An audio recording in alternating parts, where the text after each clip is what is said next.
once spent an entire year exploring Dostoyevsky's novels in a Russian literature class. He became one of my favorite authors, and The Idiot, one of my favorite novels. I later discovered the work of Carl Jung and saw the clear connection between them. Dostoyevsky's novels put us in contact with the psyche in a powerful way. They are fantastic explorations of what Jung called the shadow, which is the side of the self we deny, project, and sometimes fear.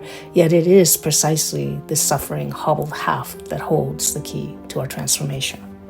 In Crime and Punishment, Raskolnikov murders his own moral certainty. The intense guilt that follows shows Jung's insight at work. The ego's grandiose claims trigger the shadow's revenge.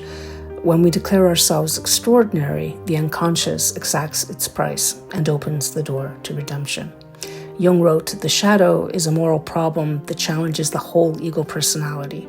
To become conscious of it involves recognizing the dark aspects of the personality as present and real. This act is the essential condition for any kind of self-knowledge." The underground man, in Notes from the Underground, embodies that cruel projection. He despises others because he despises himself. Jung would say this is the shadow split, our repressed rage hurled outward until we confront it within. Then there's Myshkin, the innocent prince at the heart of The Idiot, my favorite work. In that work, Jung reminds us that the shadow is also the redeemer.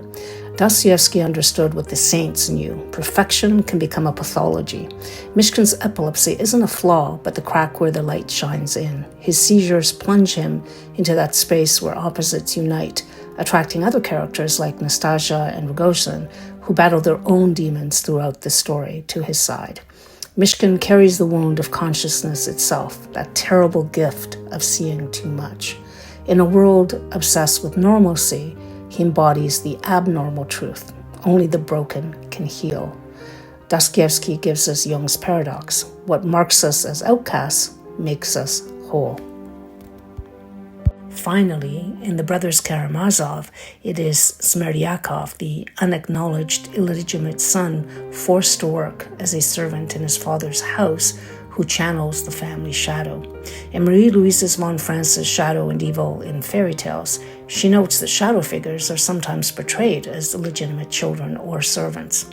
Smerdyakov is bitter and vengeful. His presence forces every Karamazov to face their unspoken darkness, proving that only by integrating the shadow can true values arise.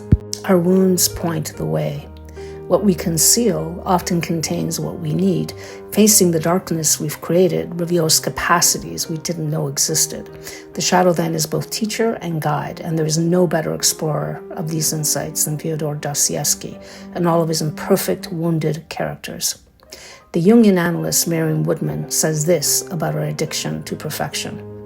Working so hard to create our own perfection, we forget that we are human beings. On one side, we try to be the efficient, disciplined goddess Athena. On the other, we are forced into the voracious, repressed energy of Medusa. Athena is chained to Medusa as surely as Medusa is chained to Athena. We are trapped in the extremes of the gods, territory that doesn't belong to us. Dostoyevsky's work can be viewed as a profound psychoanalytical journey that transformed his private suffering into universal art and made it possible for us to see ourselves mirrored in it.